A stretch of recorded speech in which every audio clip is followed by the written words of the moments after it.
Welcome, one and all. You are there. We are here. This is Tow Professional Podcast. Remember, this is your podcast. It's for the pros that have a need to know that are on the go. It's truly the voice of the towing and recovery industry, reaching over 23,000 listeners worldwide. So we thank you for your commitment, listening to us, and sharing us out there worldwide. Today, we've got a great one for you. I've got Jim O'Hara. He is the EVP of merchandising for Chlor Automotive. And friends, let me tell you, this is something I can get lost at. I'm an automotive guy, but they have changed so much with batteries over the years, you can get lost. So we brought in one of the experts to give you information about the products to use out there so that you're out there making the best choices and you're buying the tools that can support you on a daily basis. So, Jim, welcome to Tow Professional on the Go podcast. We're so excited to have you. Thanks. I'm really excited to be here. All right, awesome, man. Well, first off, let's start. Tell our listeners a little bit about your background with Chlor. Sure. I've been at Chlor Automotive for 23 years, 5 years before that in the aftermarket. So totally 28 years in the aftermarket. Chlor is headquartered out of Kansas City. So I moved here about 23 years ago, and it's been a great run here at Chlor Automotive. Man, that is fantastic. And listeners, let me tell you, Chlor Automotive has been a loyal advertiser for 15 years, 15 plus years now. Fantastic product. I've used the products on my vehicles. I've carried them with me and used them to help friends out, so I can swear by them as well. Well, let's get into this thing, Jim, because I'm excited about this. I know there's so many battery types out there. How should tow operators think about batteries? Yeah, so absolutely. So and it's not going to slow down, right? Right. And when I came to Chlor, there was basically the flooded lead acid battery and the maintenance-free battery. So really they were the same battery, you just managed them a little bit differently. And now, of course, we have AGM batteries, we have spiral wound batteries. We've always had deep cycle batteries, but what we say at Chlor is you could have a deep cycle AGM construction, a deep cycle flooded construction. So it's the construction that drives most of the service implications, not the deep versus standard.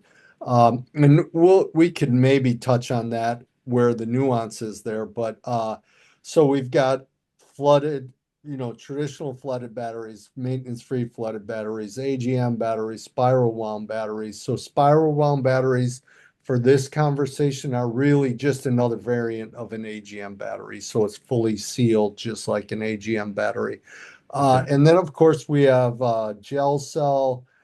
Most of your readers will not run into a lot of gel cell batteries. We see those in industrial applications, some Harley applications, but they're relatively light on the automotive aftermarket for the last 20 years. And then, of course, lithium batteries. So almost every lithium battery in a vehicle application installed by an OE is a lithium iron phosphate battery. So that's going to be lithium LiFePO4 or LFP.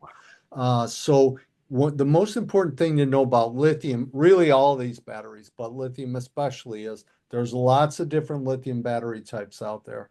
So it's important to know what type of lithium battery, especially when it comes to charging, because different lithium batteries have different pack counts and they want different voltages. And lithium is very sensitive to too much voltage. So you want to be very careful that you understand what type of lithium battery you're connecting to. So we like to group it into three main groups: traditional flooded batteries, AGM batteries, and lithium iron phosphate batteries. So when we think about battery, what are the service implications? Because that's what your audience really wants to know about, is Yes. what is the service implications? So let's first start with jump starting. So jump starting, essentially what we're doing is we're augmenting that vehicle's depleted battery.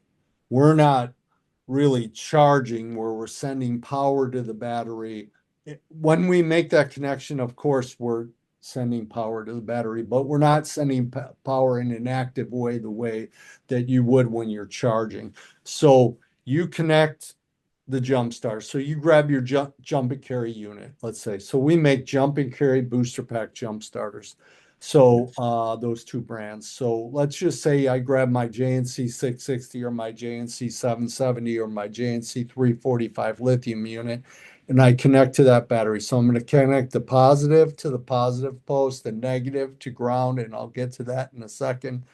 And now, of course, we're pushing some power into that depleted battery because it's like 2 cups of water with a straw at the bottom. One's almost empty and one's full. They're going to want to do this, but it's a fairly slow process. So, really, if we think of the average vehicle, we're not talking about heavy duty, off road, ag equipment, or anything else, just a regular passenger vehicle.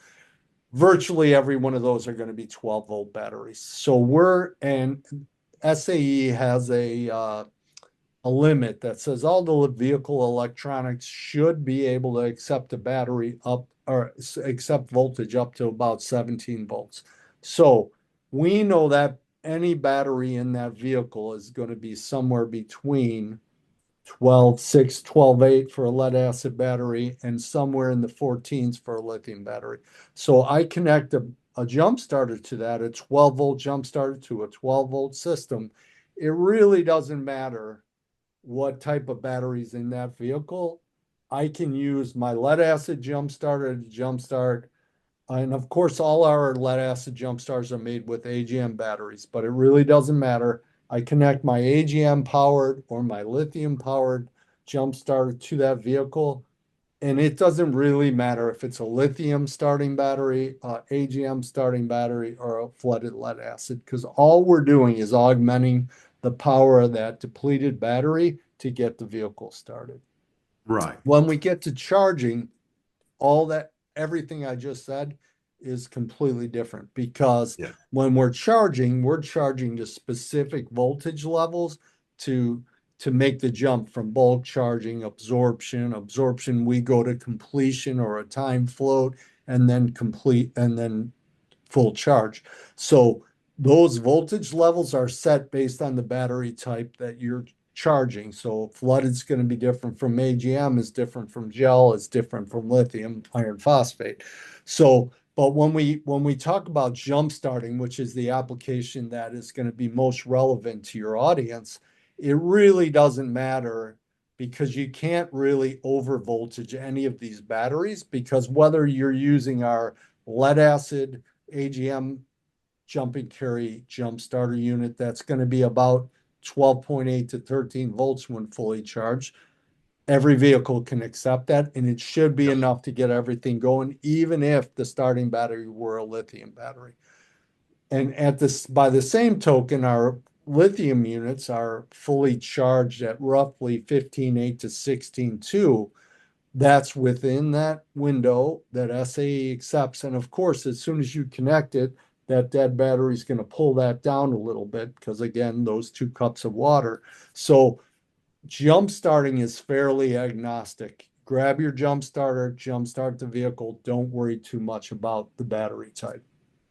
Awesome. I love that. So you're saying the based on your packs, they've got the smart built into them, so they're not going to overcharge. So you're Yeah, simply piece yeah, together. and realistically speaking, a fully charged lithium unit, let's say it's at 15.8 or a fully charged lead acid unit at 13, you're in that window, the Right. operating window of a 12-volt battery, so you can't overdo it. Now, What? charging, totally different. If I Yeah, try to exactly. charge a lithium battery in a flooded setting, I'm gonna try to push too much voltage. Right. And AGM batteries, spiral wound batteries, gel cells, and lithium batteries are all very sensitive to voltage. So when you're charging, you need to know what type of battery you're charging and charge it. From our point of view, with our ProLogix chargers, we have specific charging routines for the different batteries, and we think that's the best way to go because now you're dialing in the charge exactly the way that the battery wants it.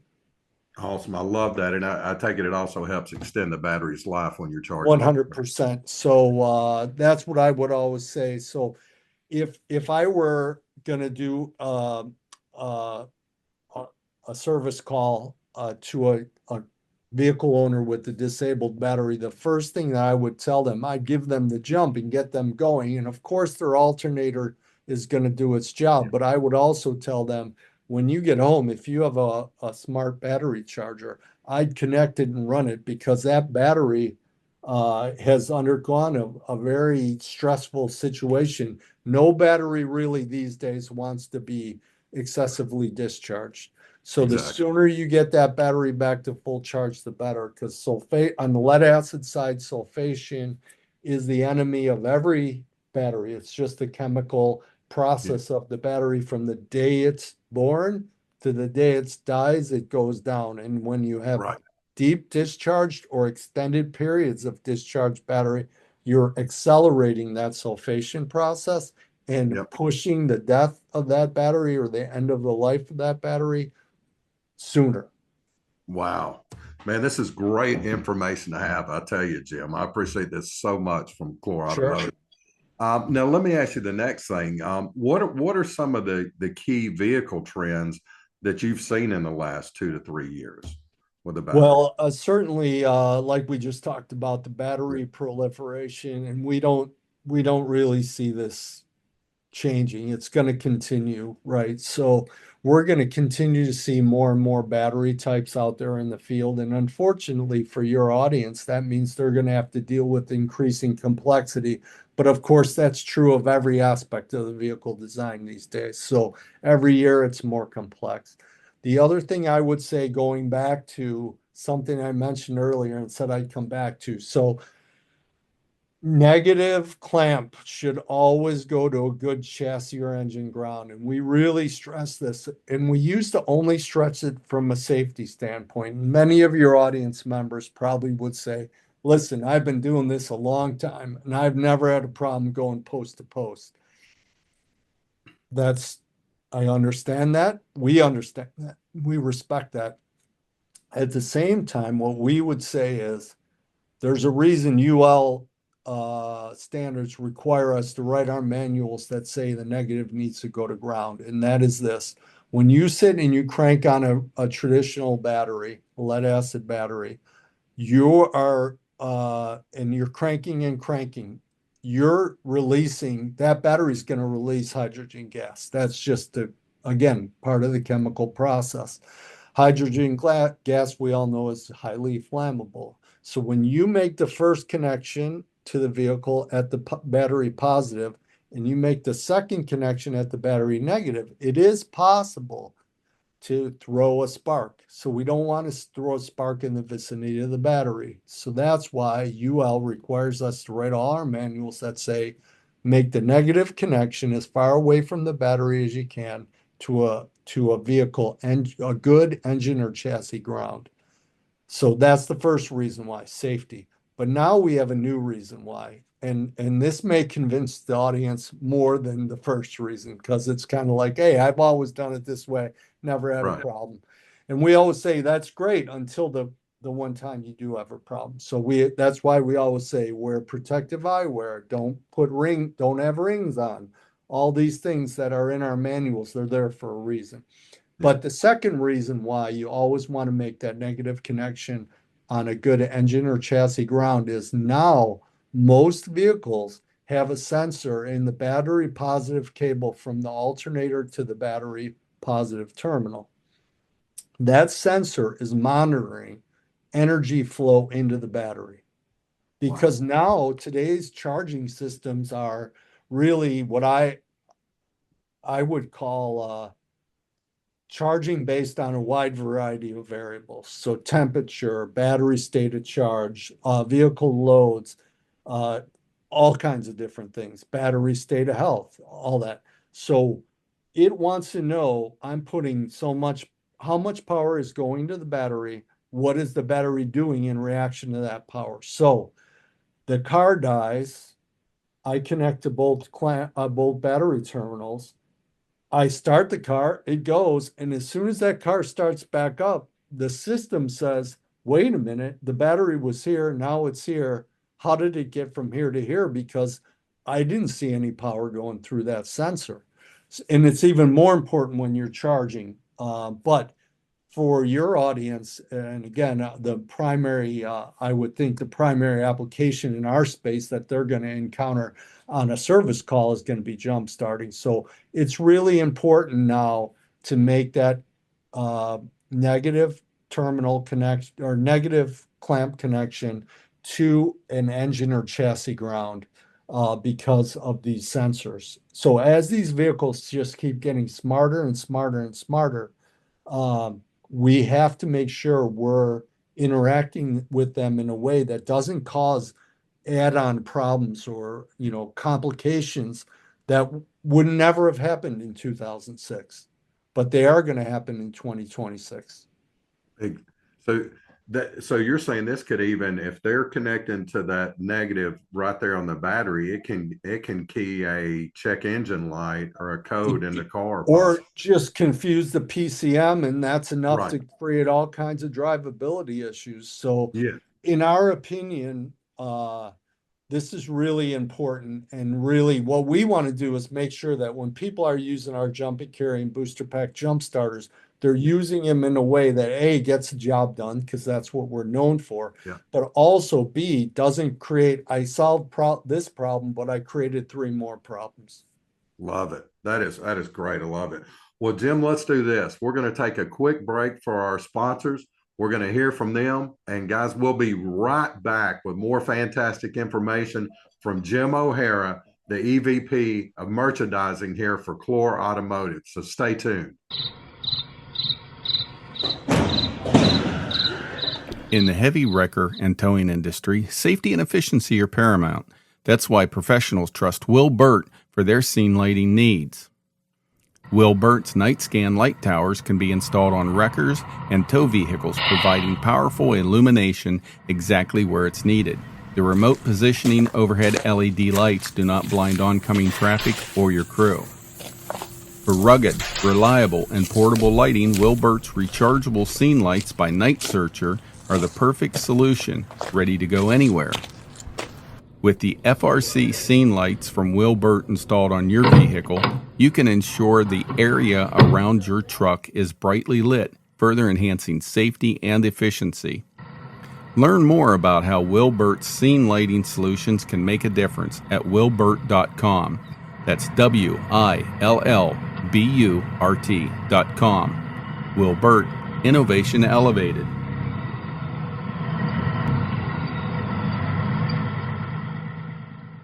TRAA is the national association representing the U.S. towing and recovery industry.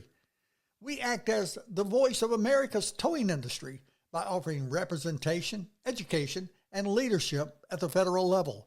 Much of our focus is on representing the interest of the towing and recovery industry on Capitol Hill, including promoting positive legislation and opposing potentially negative legislation. TRAA is the industry's watchdog on Capitol Hill. There are so many compelling reasons to be a TRAA member. Besides being the right thing to do, membership gives you exclusive member benefits worth thousands of dollars a year, including exclusive TRAA member discounts from our featured partners such as Coast Fuel Cards, EV Clever App, Towbook, Wreckmaster, TowCert, Haas Alert, Zips, We Buy Key Fobs, Auto Data Direct, and Fleet Compliance Solutions. Free advertising in our national membership directory and online directory, email updates, invitations to exclusive events, and scholarship access. But best of all, you are pouring back into the industry to assure we together make it stronger for generations to come. A special thank you to our partner Gay Rochester of INA Towing for her continued ongoing support service to TRAA and her commitment to safety for our industry with one over, lose none. Become a National Association member today at TRAAonline.com. Welcome back. You are listening to Tow Professional on the Go podcast. And every week, listeners, we do our best to bring industry guests just like Jim O'Hara, EVP of merchandising here for Clore Automotive. And let me tell you, the reason we do this to get you the information, to get you out of the red and back in the black. And make sure you go out there, you download us. We're on iTunes, also Pandora, Stitcher, iHeartMedia, Amazon, or wherever you get podcasts. And as you know, now you can find us on YouTube as well, Tow Professional on the Go podcast. Well, we're back here with Jim O'Hara, and we're going to go into the next question. I know you guys want to know, how should our tow operators, Jim, think about their jump starting equipment? Sure. So obviously it's an investment. So you really want to look at it as, how do I get the most out of this investment? So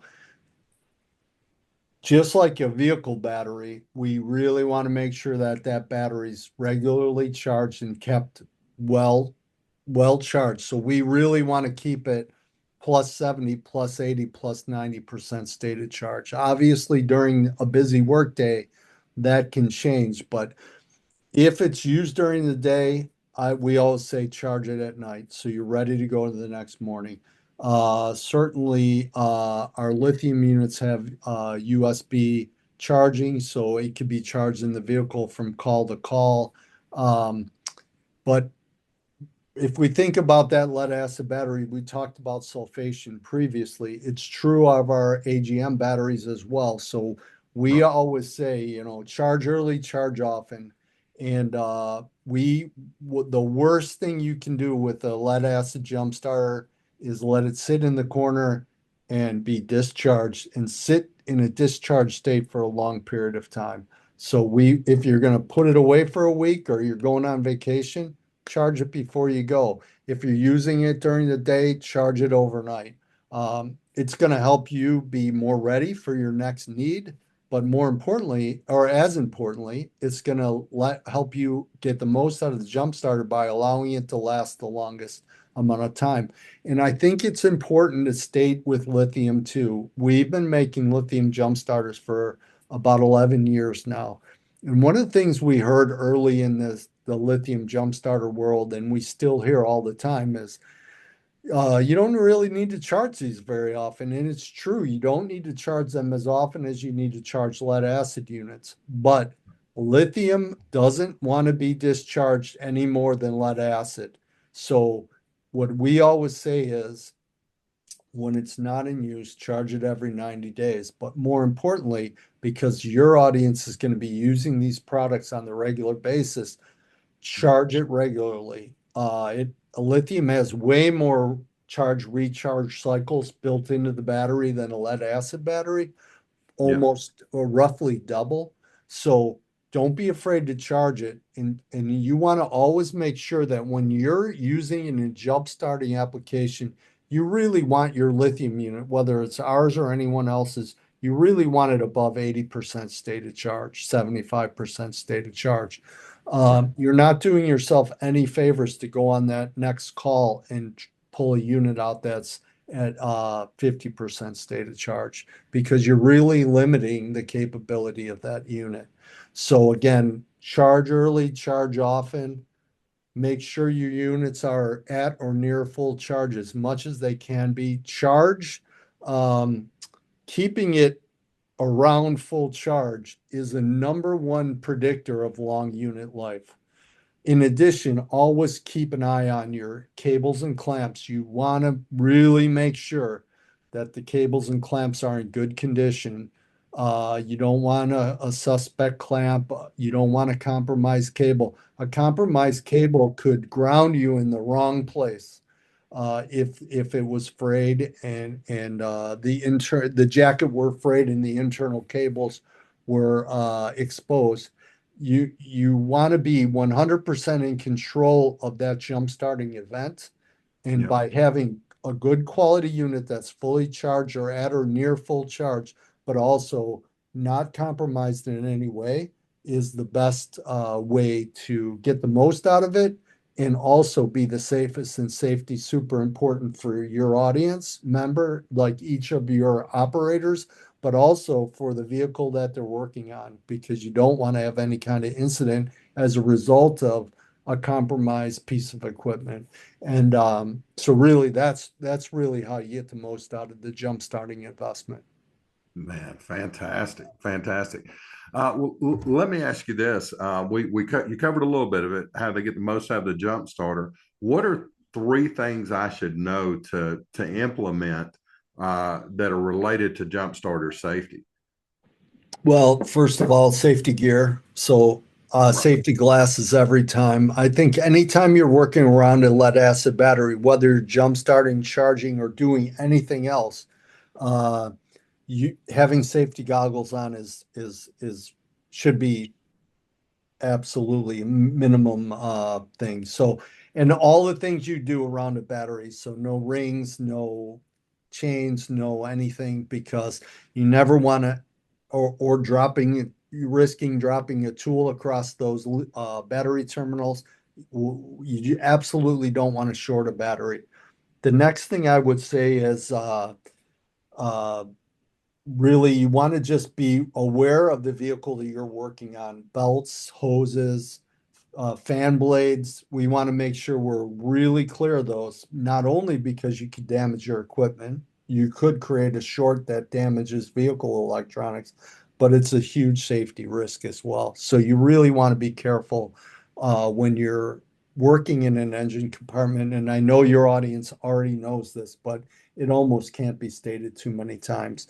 And then the other thing I would say when it comes to lithium units is always make sure that you're using accessories that are designed for that unit in particular. So the cables and clamps, our lithium units have detachable cables and clamps. Now, your audience might say, well, of course they want us to go back to them to buy a replacement cable clamp kit. Yes, of course we do, but we do more for safety than for dollars, because we're not going to, Gotcha. our business isn't going to turn on whether or not we sell replacement cables, but safety does. So some units, none of ours do, have safety on the cable. It's really important. And again, this is not in Chlor's interest whatsoever, because we don't make any units we haven't made a unit with safety on the cable in 8 years. Right. But if any of your operators are using a lithium jump starter with safety on the cable, they need to 100%, if they replace that cable clamp set, make sure they go back to whoever they got them from and buy a replacement cable from them. Because if you replace this, because a lot of these connectors are the same, if you replace that cable and clamp with one that doesn't have the safety on the cable, you now are flying completely exposed. So again, this is not of any interest to us, because we don't make them this way. All our safety is built into our units, but it's still good to go back to the original manufacturer, especially for cable clamp replacements, but also charging. Now, our units use standard USB-C charging, so Yeah. it's really not critical that you come back to us for those. But if you have any sort of unit like with a pin jack or anything like that, it's really important. Again, like we talked about with voltage on lithium batteries, that battery could be any number of lithium battery types, lithium iron phosphate, NCM, cobalt, etc. And all those have slightly different voltages. So if you're using a unit that doesn't charge using a standard type charging like USB-C, we can't begin to express how important it is that they go back to the original manufacturer and make sure that they get a charger that's compatible with the battery inside their unit. And again, we have nothing to gain from me saying this, but it's really important for your operators to understand that lithium batteries are great. We can start a car with something the size of a deck of cards. Right. But the reason we can do that is those batteries are highly energy dense. So it's really important never to do anything that's going to sort of disrupt the balance of those battery cells, because it's really energy dense. So if something goes wrong, it can be difficult. So again, we don't have safety on the cables. We use standard USB-C charging. None of this applies to our units, but it's really important for your operators to understand safety, not only around a battery, not only around avoiding belts, fan blades, etc., but also when we're dealing with lithium, know kind of the rules of the road. These things are great. They're super convenient. They're lightweight. They have so many benefits, but you have to respect the battery. No different than you have to respect a lead acid group 31 battery. There's a tremendous amount of power in one of those. But so we're not going to drop a wrench across those two terminals. So Right. again, just a couple things to remember can really increase the safety factor for your operators. And we're at Chlor, we're all about how do we help our customers do things more efficiently, more effectively, and in a safer manner. Those are the three most important tenets of everything we do. So even if it doesn't apply to us, I think it's really important for us to share our knowledge with your audience to make sure that they understand. If we know something like this, it's really important for us to impart that information to them so that we can help them to be safer, even if they're not using our units. Yeah, 100%. And I take it, Jim, you've seen, being one of the experts in industry, you've heard the cases of where an operator's got out, that man or woman they've been in a little bit of hurry. They're trying to get the customer taken care of. They might make one misstep, and then next thing you know, you've got a big problem out there on the side of the road. Absolutely. It's a very difficult job. We have tremendous respect for what your audience and tow operators go through on a daily basis. And certainly we want to make sure that we're giving them products that are going to really help them. So first time out of the truck, they connect our units. It's going to start what they need to start. That's what we always say, like jump and carry starts what doesn't want to be started. That's our claim to fame, but also we really want to make sure we're providing the information needed to for them to use our products and similar like products in the safest manner possible. Man, that's fantastic. Fantastic. Well, Jim, let's do this. Let's take one more break. We're going to hear from some more of our great sponsors.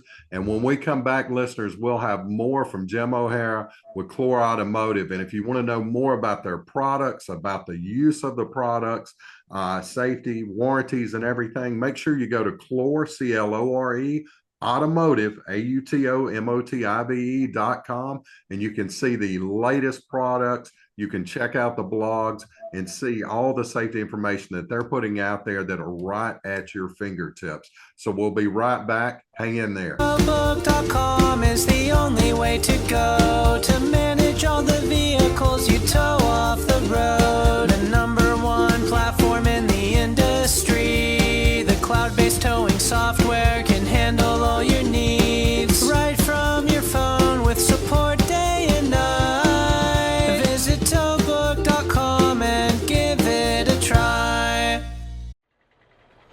Attention tow heroes. Level up with Towmate's new XR series wireless tow lights, now supercharged with long-lasting lithium technology. Boost your truck's visibility with PowerLink 2-wire light bars and strobes. Maximize impact while minimizing installation. They utilize your existing wiring. And don't miss our lifesaver cone-mounted warning lights, your first line of defense on the roadside.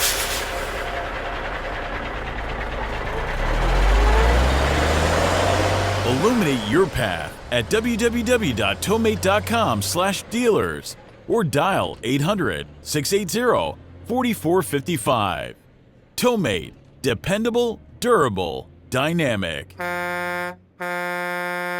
Well, listeners, welcome back. You are listening to Tow Professional on the Go podcast.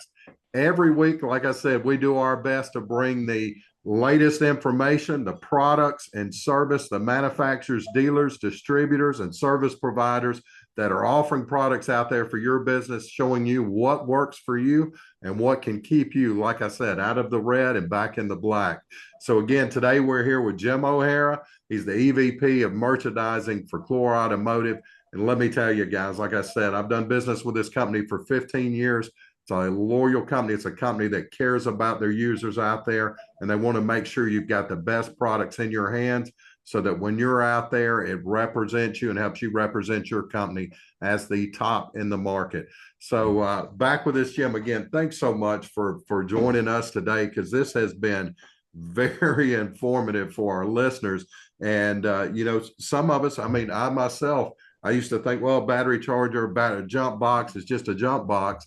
But batteries have changed so much over the years. And man, you've really laid that out for our listeners to help us understand why it's so important that you're dealing with a quality product when you're going out here to jumpstart these vehicles. So the last question I've got for you, because you've covered a lot today, is what makes sense in terms of battery diagnostics for tow operators?